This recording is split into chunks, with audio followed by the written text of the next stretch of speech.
ভগবান শ্রীকৃষ্ণের জন্মতিথির দিন জন্মাষ্টমী হিসাবে পালন করা হয়।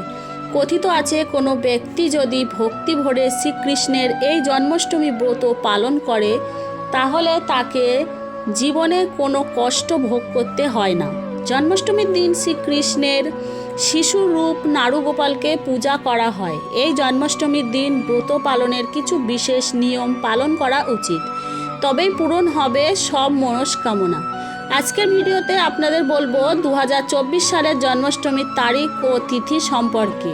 তো চলুন ভিডিওটি শুরু করা যাক। শ্রীকৃষ্ণের জন্মাষ্টমী 26শে আগস্ট 2024 সোমবার। অষ্টমীর মুহূর্ত শুরু 26শে আগস্ট 2024 রাত্রি 3:30। অষ্টমীর মুহূর্ত শেষ 27শে আগস্ট 2024 রাত্রি 3:20। এবার জেনে নেব কীভাবে জন্মাষ্টমীর ব্রত পালন করবেন।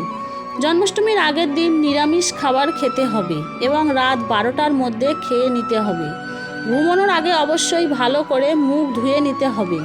জন্মাষ্টমীর দিন ব্রহ্ম মুহূর্তে ঘুম থেকে উঠে স্নান সেরে ভগবান শ্রীকৃষ্ণের সামনে ব্রত পালন করবেন। হাতে একটি তুলসী পাতা নিয়ে ব্রত করবেন।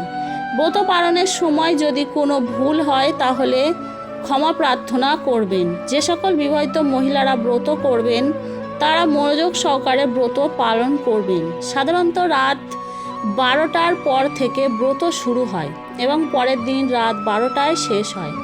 এই দিন শ্রী বিষ্ণুরও পূজা করবেন এবং ভগবান শ্রীকৃষ্ণের কাছে তিল নিবেদন করবেন। জন্মাষ্টমীর দিন লক্ষ্মী নারায়ণের পূজা করা উচিত।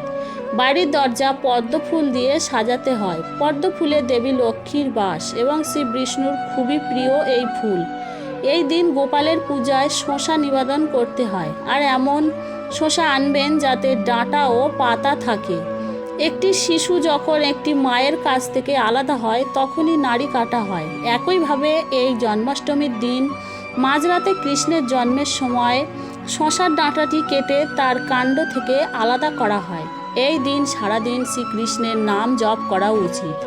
সকাল থেকে মধ্যরাত পর্যন্ত উপবাস এবং জাগরণ করতে হয়। হরিনাম জপ, কৃষ্ণ লীলা শ্রবণ, ভজন, কীর্তন, অভিষেক দর্শন করতে হবে। ভগবানের প্রসাদ সেবন করতে হবে। যে পঞ্চামৃত দিয়ে গোপালকে স্নান করানো হবে সেই পঞ্চামৃত প্রসাদ আকারে অবশ্যই একবার গ্রহণ করতে হবে। এই জলে তুলসী পাতা রেখে পান করুন। এই দিন সঠিক বিধি মেনে তুলসী পূজা করতে হবে, কারণ তুলসী দেবী শ্রীকৃষ্ণের অতি প্রিয়। শ্রীকৃষ্ণের প্রতিটি ভোগে তুলসী পাতা দেবেন। তারপর জন্মাষ্টমীর পরের দিন সকালে স্নান করে নির্দিষ্ট সময়ের মধ্যে ব্রত পারণ মন্ত্র পাঠ করে ব্রত ভঙ্গ করবেন। তো ভিডিওটি এই পর্যন্ত রাখলাম। দেখা হবে পরের ভিডিওতে।